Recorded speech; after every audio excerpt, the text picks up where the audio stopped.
El día de hoy revisaremos el tema de estupor y coma.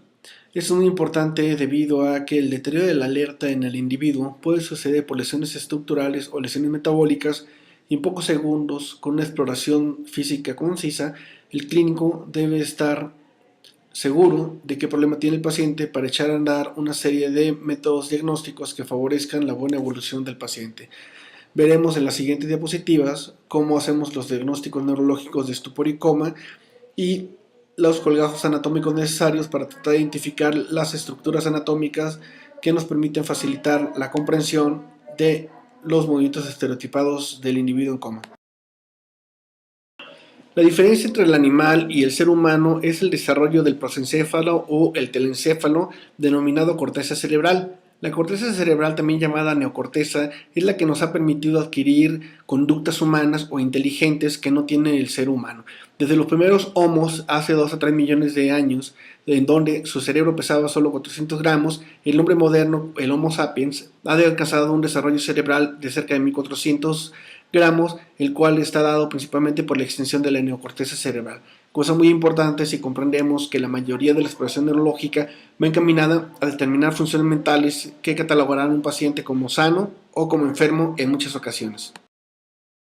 Comprender el desarrollo humano a partir del ectodermo rostral es básico para entender el funcionamiento del cerebro, así como su exploración física. Debemos recordar que entre la quinta y séptima semana de desarrollo se forman las vesículas primarias, en número de 3, que darán origen a las vesículas secundarias, que darán origen al cerebro humano, que a partir del nacimiento terminará su maduración a base de mielinización durante los siguientes años de desarrollo.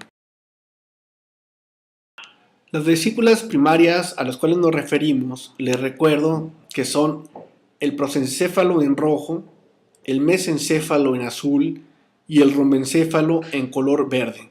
Estas vesículas primarias darán origen a las vesículas secundarias.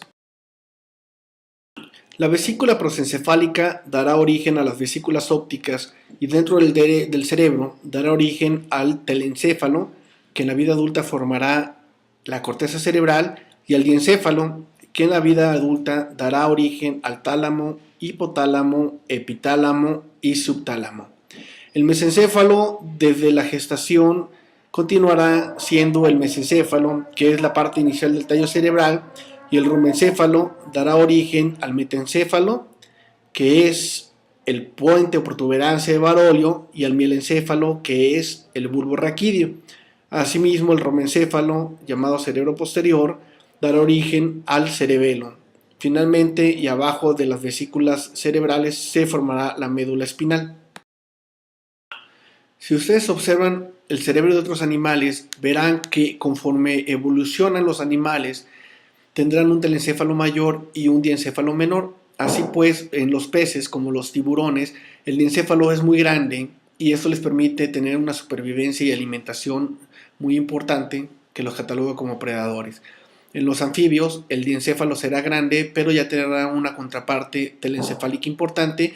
Y las aves y los mamíferos, si ustedes ven, tendrán un cerebro diencefálico importante, pero el cerebro telencefálico será mucho más grande, permitiendo ya la integración en sociedad. El animal superior, que es el ser humano, tendrá un diencéfalo menor y un gran telencéfalo que lo tiene que controlar para poder tener convivencia en sociedades de manera muy sofisticadas, cosa que no tienen los animales inferiores. El desarrollo del telencéfalo tiene la función intelectual y social del ser humano, por lo cual debe ser mucho mayor que el cerebro primitivo. En algunos casos, como los criminales, habrá una difusión de conexión entre el telencéfalo y el diencéfalo, de tal manera que estos predadores sociales tendrán conductas muy primitivas que permitirán el ataque sobre otros seres humanos. La respuesta ante la agresión dependerá de las conexiones entre el telencéfalo y el diencéfalo. Así pues, los niveles de conciencia o los estados de conciencia del ser humano dependerán en gran medida de la función cerebral intacta mediante la integración sensorial, las funciones cognoscitivas que ha desarrollado el telencéfalo y la activación del sistema reticular activador ascendente. Así pues, cuando falla la integración sensorial, las funciones cognoscitivas o el sistema reticular, tendremos un paciente con alteración o deterioro del estado de conciencia.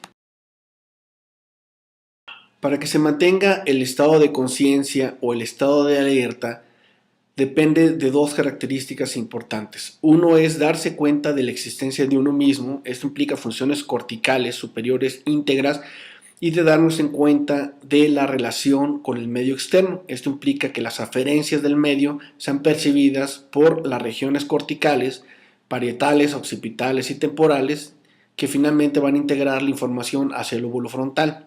La conciencia de tal manera tiene dos componentes mayores. Uno es el contenido de conciencia, que es el funcionamiento cortical que se pierde en las demencias, y el otro es el despertar o el nivel del estado de conciencia o nivel de alerta, que es el que se pierde en el estupor y en el coma.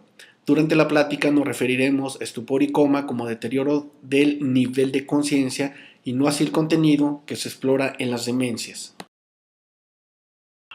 Los niveles de conciencia o niveles de alerta son varios y se definen desde el más superficial, que es cuando podemos integrar toda la información, que es el estado de alerta, bajando a somnolencia, que es cuando un individuo está con los ojos cerrados, pero es capaz de ser despertado ante estímulos suaves como la verbalización o un tacto ligero. Posteriormente sigue el estupor, que es un paciente ya dormido que no es capaz de despertar estímulos superficiales, y para despertarlos tiene que ser aplicado un estímulo álgico o intenso en el paciente que logre despertarlo. Y el estado de coma es aquel paciente que ya está también muy dormido y que o no despierta, o cuando despierta lo hace con movimientos estereotipados como la decorticación y la descerebración. Así, la diferencia entre estupor y coma es esto precisamente, que en el coma se obtienen respuestas estereotipadas de tallo, principalmente de corticación y de cerebración, y el paciente estuporoso despierta y la respuesta que da son respuestas evocadas apropiadas, como puede ser localizar el estímulo o retirar el estímulo nocivo que se le aplica al paciente. Los tres estados inferiores son estados pronósticos muy útiles porque en su comprensión implica diagnosticar un paciente en muerte cerebral que irá a donación o diagnosticar un paciente que irá a cama a ser rehabilitado, pero que habitualmente habla de mal pronóstico. El estado vegetativo persistente es el paciente que queda en coma vigil, de tal manera que despertará, pero las respuestas que dará son simplemente de tallo porque la corteza quedará completamente destruida. El estado de conciencia mínimo es muy similar al vegetativo persistente, pero se puede obtener alguna respuesta consciente del paciente, como puede ser una respuesta de parpadeo, movimiento de algún dedo, y la respuesta será muy básica. Así pues, se le podrá pedir al paciente que movilice alguna extremidad o algún movimiento de cara y que diga sí, no, pero no podrá tener una integración cognitiva mucho mayor de eso. El síndrome de enclaustramiento o lock-in implica la presencia de una corteza cerebral íntegra con un tallo destruido. Así, el paciente parecerá que está en muerte cerebral, pero su corteza, cuando se le hace un electroencefalograma, mostrará un ritmo alfa completamente normal, indicando que la actividad cortical es normal, pero el tallo no puede integrar actividades de respuesta. Para que se presente el nivel de conciencia adecuado de alerta, es preciso que funcione de manera normal el sistema reticular activador ascendente. Este sistema es muy amplio y nace desde la médula espinal hasta la corteza, pero la parte del sistema reticular involucrado en el despertar nace en la protuberancia anular. Cualquier lesión de la protuberancia, mesencéfalo, ambos tálamos o ambas cortezas serán capaces de producir deterioro del estado de conciencia hasta coma, en tanto que lesiones inferiores como las de bulbo no podrán producir coma. El sistema reticular activador ascendente es un sistema muy delgado que nace en la parte rostral de la sustancia gris periaqueductal que nace en la protuberancia, de tal manera que está íntimamente relacionado con el acueducto de Silvio y el cuarto ventrículo, ascienden de manera directa y rostral al acueducto de Silvio hasta que dejan el mesencéfalo y se bifurcan en dos sistemas. Uno izquierdo que va al tálamo izquierdo, uno derecho que va al tálamo derecho, y de ambos tálamos se dirige a ambas cortezas, izquierda y corteza derecha. Para que se produzca coma, tenemos que tener una lesión del fascículo en el puente, una lesión del fascículo en el mesencéfalo, o ya cuando hablamos de lesiones superiores, se tienen que afectar ambos tálamos para afectar ambas cortezas, o ambas cortezas para que se produzca coma. Si tenemos una sola lesión cortical, no producirá coma. La única manera de que una lesión cortical produzca coma es que se afecten ambas cortezas o que la lesión cortical de un lado comprima por herniación la corteza sana y desconecte ambos sistemas reticulares activadores ascendentes. Las siguientes imágenes muestran 5 gráficas en las cuales son capaces de producir estados de coma. En A se demuestra cómo la lesión bilateral de ambos hemisferios cerebrales es capaz de inducir coma, y el ejemplo más típico de estas lesiones es la intoxicación por monóxido de carbono o el paciente casi ahogado o el casi ahorcado. Este tipo de pacientes se necrosa completamente la corteza en ambos hemisferios, produciendo al paciente que quede en estado de coma o en estado vegetativo. También puede suceder cuando una tumoración hemisférica comprime el cerebro sano, induciendo hipoxia, de tal manera que quedarían afectados ambos hemisferios. Lesiones profundas más pequeñas pueden producir coma a nivel de tálamo, siempre y cuando se produzca una lesión bitalámica, tálamo izquierdo o tálamo derecho, y el ejemplo más típico es la oclusión del tope de la arteria basilar tras un embolismo cardíaco. En la lesión C, como vemos, ya hay una lesión que está afectando la parte superior del tallo, y esta es capaz de producir coma debido a que está afectándose la parte dorsal del mesencéfalo, principalmente la lesión que está pegada al acueducto de Silvio, porque allí es donde pasa el sistema reticular activador ascendente. Así que una lesión pequeña en el mesencéfalo, se afecta la parte periacueductal, es capaz de inducir coma. En la imagen D, una lesión de la parte media o media superior del puente es capaz de producir coma siempre y cuando de nuevo se afecte la parte periventricular del cuarto ventrículo que está rodeando el cuarto ventrículo, y esto inducirá coma. En la lesión E también se muestra un paciente de coma porque está afectado la parte del dorso del puente, que está afectando sin duda alguna la parte media y el tercio superior del puente, y está afectando la parte también de nuevo periacueductal, lo cual explica que el paciente tenga un estado de coma por afección del sistema reticular activador ascendente. Estas lesiones pudieran ser en tallo pequeñas, pero la condición para que produzcan coma es que sean de línea media y que estén afectando la parte periacueductal o periventricular del cuarto ventrículo.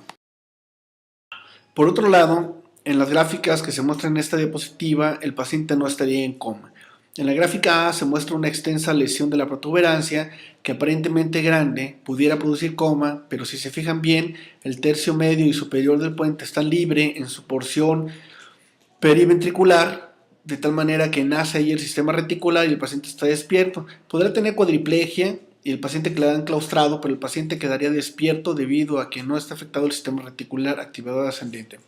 Y en la imagen B se muestra clásicamente una lesión de bulbo que podría presentarse en el paciente casi ahorcado. Este paciente no está en coma porque el sistema reticular nace en la protuberancia, tercio medio superior, y sí estaría en cuadripléjico. Este par de lesiones, aunque parecen extensas de la protuberancia y del bulbo, no tendrían un paciente en coma. Tratar de aprender las causas que producen coma resulta imposible para el estudiante y en muchas ocasiones para el clínico con experiencia. De tal manera que es impráctico tratar de memorizar todo este tipo de patologías que pueden llegar a producir alteración en la esfera cognitiva y, más importante, alteración en el nivel de alerta. Por eso resulta más fácil comprender que el coma puede ser producido por lesiones estructurales, que significa lesiones supratentoriales, lesiones infratentoriales, o bien puede ser producida por lesiones metabólicas o difusas. Y finalmente, aunque no lo recomiendo, pudiera llegar a existir el coma psiquiátrico que viene descrito en los libros, aunque realmente en la práctica clínica no es conveniente diagnosticar comas secundarios de trastornos cognitivos. Cabe destacar que el estudiante deberá estar capacitado para diagnosticar o hacer una diferencia entre el coma estructural y el coma metabólico. Lo más importante, de tal manera, lo número uno que hay que hacer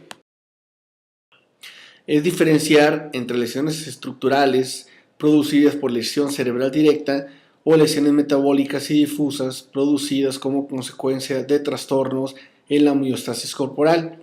Por eso, y como empezamos la plática, es importante que el estudiante de medicina recuerde que el cerebro viene derivado de 5 vesículas: telencéfalo, diencéfalo, mesencéfalo, metencéfalo y mielencéfalo. Esto es importante porque cada nivel de coma o deterioro de la conciencia estará caracterizado por cierto patrón de exploración física. El telencéfalo tendrá una característica El diencéfalo tendrá otra característica, el mesencéfalo otra característica, el metrencéfalo o puente otra característica y el bulbo o mielencéfalo otra característica. Y esto nos podrá permitir graduar la gravedad del paciente en el caso de lesiones estructurales y hacer la diferencia en lesiones metabólicas. Para lograr hacer la diferencia entre un coma estructural por lesión o un coma metabólico, es importante que la exploración física coincida con el nivel de cada vesícula. Así, las exploraciones físicas que realizamos van encaminados a determinar si la conciencia, la respiración, los movimientos oculares, las pupilas y la actividad de respuesta motora coinciden todos con un nivel de vesícula. En este caso hablaremos de un coma estructural.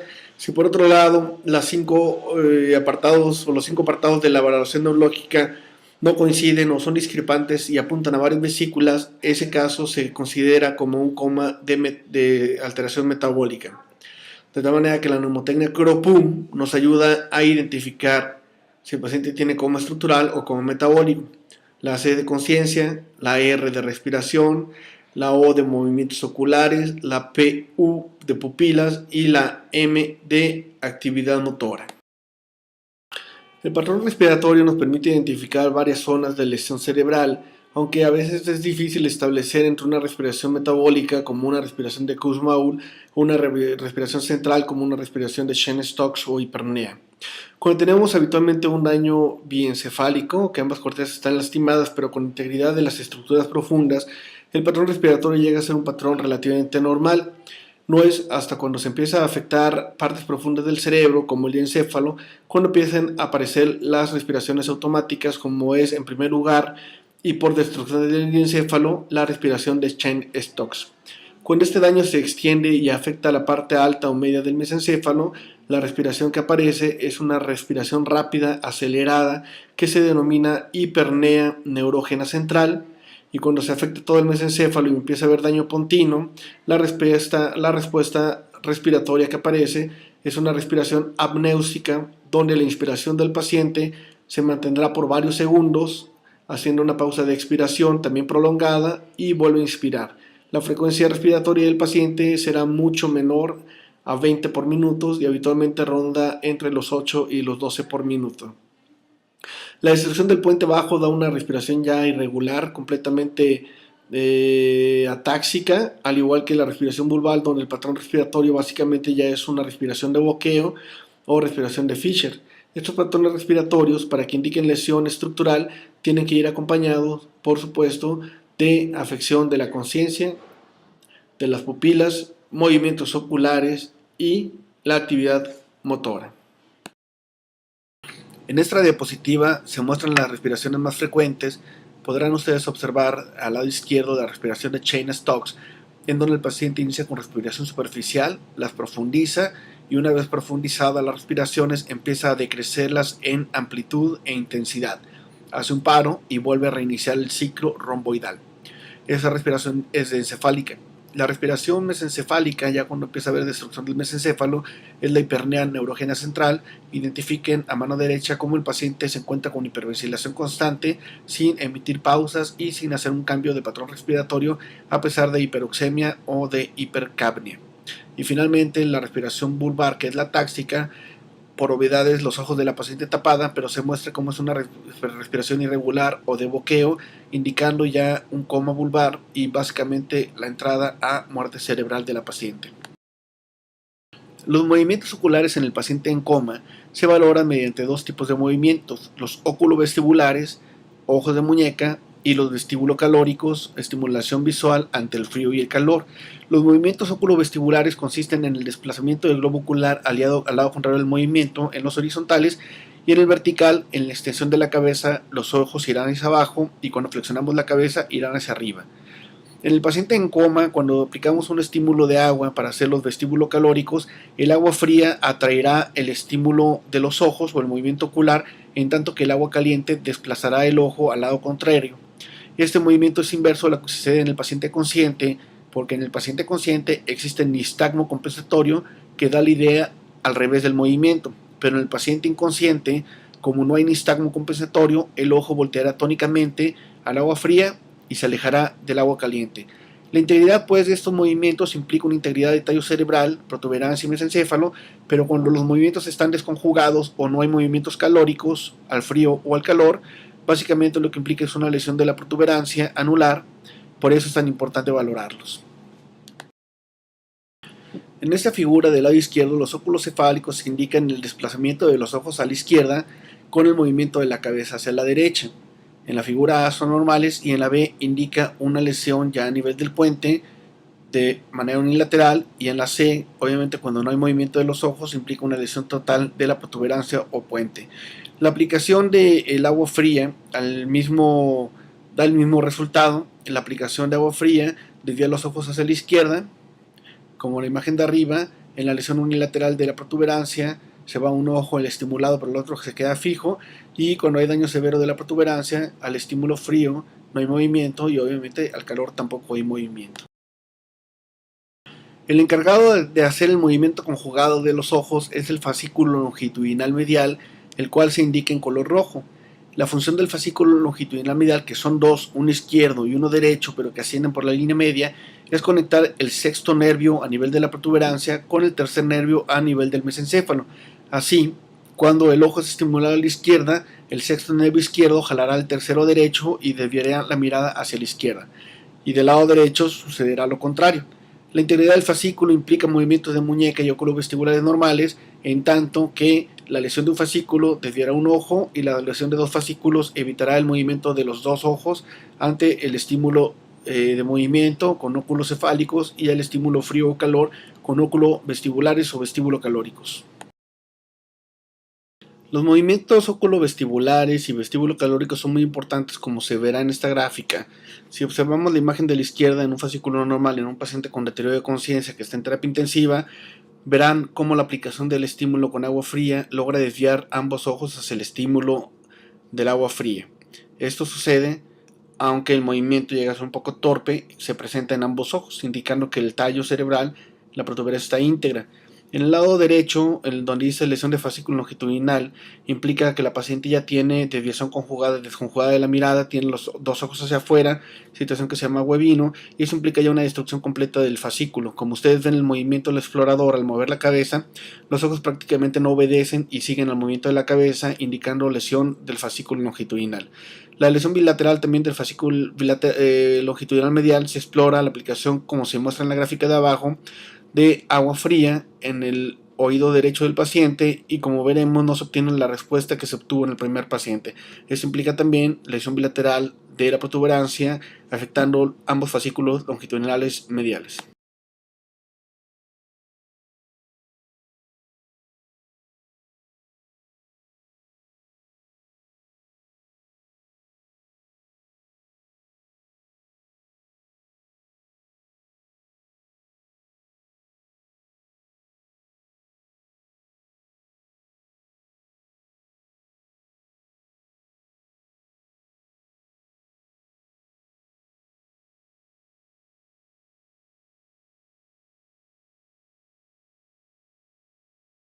Después de valorar los movimientos oculocefálicos, valoramos las pupilas.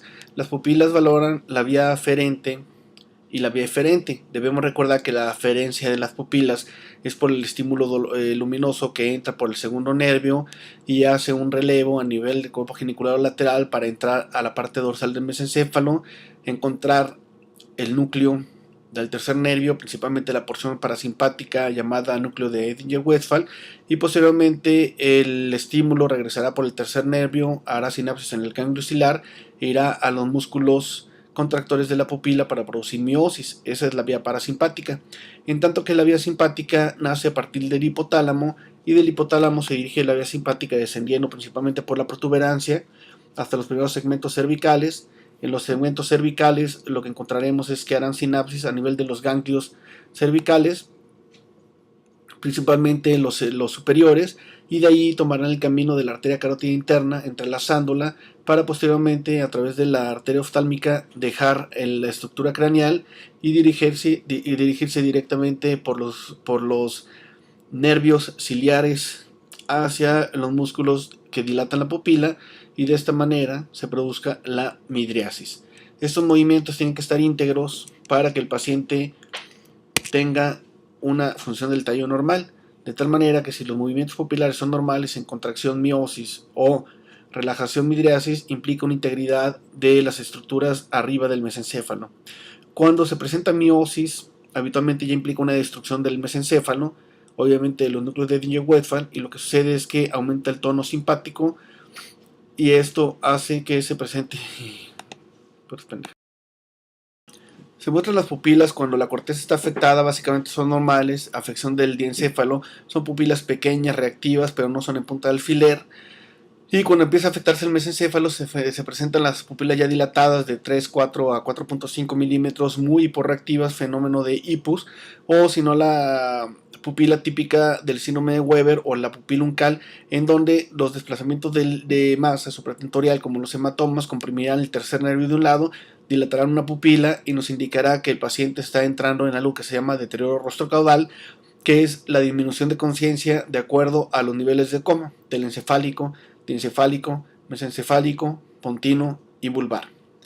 Cuando la lesión ha llegado a puente que se destruye ya la vía simpática, las pupilas pontinas típicas son en punta de alfiler, de tal manera que medirán 1 milímetro o menos y será muy difícil obtener una respuesta de esta. Abajo de la protuberancia, como se indica, básicamente la afección vulvar implica las pupilas dilatadas mayor de 4 a 5 milímetros, areflécticas o irregulares que indican que el paciente ya no tiene actividad cerebral consciente. La actividad motora sin duda es muy interesante comprenderla y es muy interesante reconocer que los movimientos estereotipados se presentan por desviaciones estructurales típicas del cerebro. Así, cuando un paciente tiene una lesión hemisférica unilateral o diencefálica unilateral, el paciente estará dormido pero obtendrá la capacidad de obedecer órdenes si logra despertar, o de localizar el estímulo o de retirar el estímulo, que se consideran todavía respuestas conscientes. Si al paciente le aplico el dolor, el paciente o me quita la mano o me da un golpe. Es lo que hace el paciente que está inconsciente con lesión alta. Cuando el paciente ya empieza a tener una lesión de manera bilateral en la corteza o a nivel diencefálico bilateral, lo que sucede es que el núcleo que toma el control del movimiento es el núcleo rojo del mesencéfalo, y jerárquicamente el núcleo rojo fue enseñado a hacer movimientos de flexión. Así que cuando queda deprivado de la corteza y del encéfalo y es estimulado el paciente, el núcleo rojo, que percibe la orden de movimiento por defensa, como solo sabe flexionar, hará un movimiento de decorticación. Una vez destruido el mesencéfalo con el núcleo rojo, quien toma el control siguiente es el núcleo vestibular, que está en unión ponto-vulvar.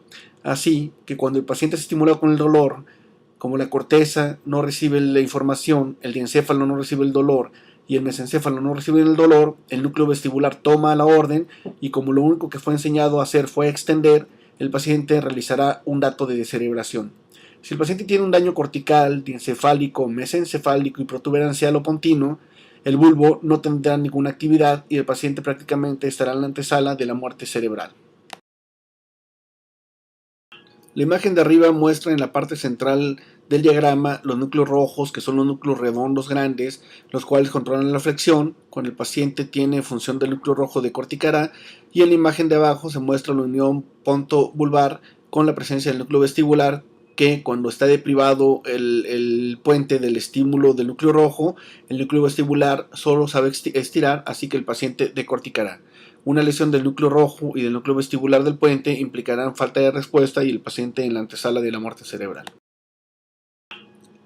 Habiendo comprendido la fisiopatología del paciente en coma y habiendo entendido que la exploración física de las 5 constantes CROPUM es vital para poder localizar un coma estructural o diagnosticar un coma metabólico, es necesario que el estudiante comprenda que también existen escalas de clasificación que nos hablan de coma.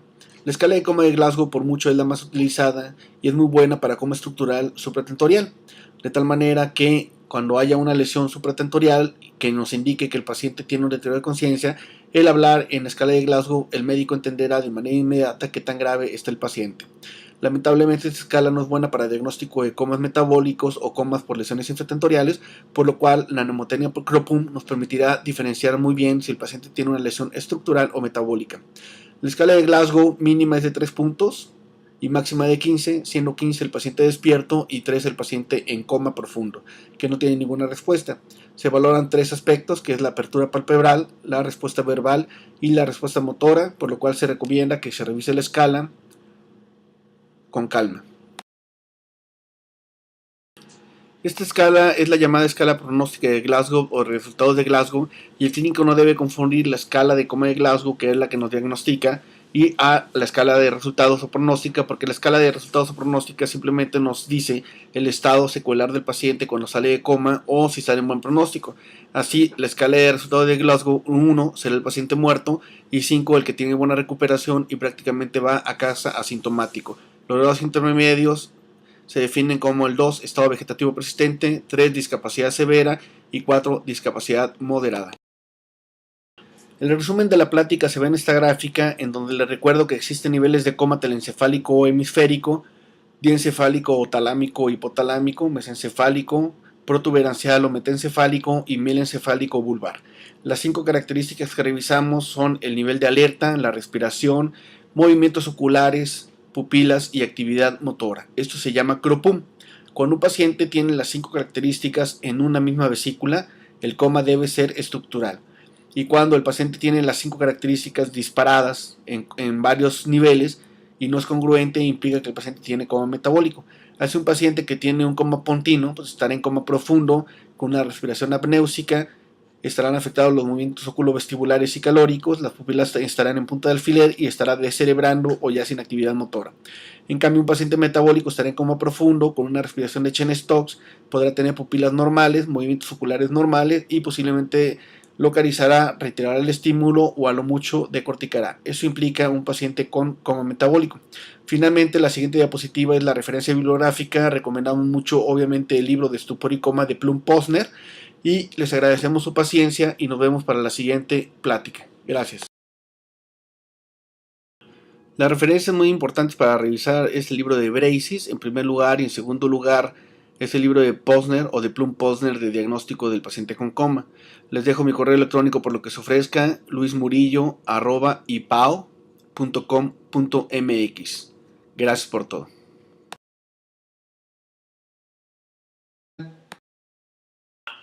Si ustedes observan el cerebro de otros animales, verán que conforme evolucionan los animales, tendrán un telencéfalo mayor y un diencéfalo menor. Así pues, en los peces, como los tiburones, el diencéfalo es muy grande y esto les permite tener una supervivencia y alimentación muy importante que los cataloga como predadores. En los anfibios, el diencéfalo será grande, pero ya tendrá una contraparte telencefálica importante. Y las aves y los mamíferos, si ustedes ven, tendrán un cerebro diencefálico importante, pero el cerebro telencefálico será mucho más grande, permitiendo ya la integración en sociedad. El animal superior, que es el ser humano, tendrá un diencéfalo menor y un gran telencéfalo que lo tiene que controlar para poder tener convivencia en sociedades de manera muy sofisticadas, cosa que no tienen los animales inferiores. El desarrollo del telencéfalo tiene la función intelectual y social del ser humano, por lo cual debe ser mucho mayor que el cerebro primitivo. En algunos casos, como en los criminales, habrá una difusión de conexión entre el telencéfalo y el diencéfalo, de tal manera que estos predadores sociales tendrán conductas muy primitivas que permitirán el ataque sobre otros seres humanos. La respuesta ante la agresión dependerá de las conexiones entre el telencéfalo y el diencéfalo. Así pues, los niveles de conciencia o los estados de conciencia del ser humano dependerán en gran medida de la función cerebral intacta mediante la integración sensorial, las funciones cognoscitivas que ha desarrollado el telencéfalo y la activación del sistema reticular activador ascendente. Así pues, cuando falla la integración sensorial, las funciones cognoscitivas o el sistema reticular, tendremos un paciente con alteración o deterioro del estado de conciencia. Para que se mantenga el estado de conciencia o el estado de alerta, depende de 2 características importantes. Uno es darse cuenta de la existencia de uno mismo. El encéfalo en rojo, el mesencéfalo en azul y el rombencéfalo en color verde. Estas vesículas primarias darán origen a las vesículas secundarias.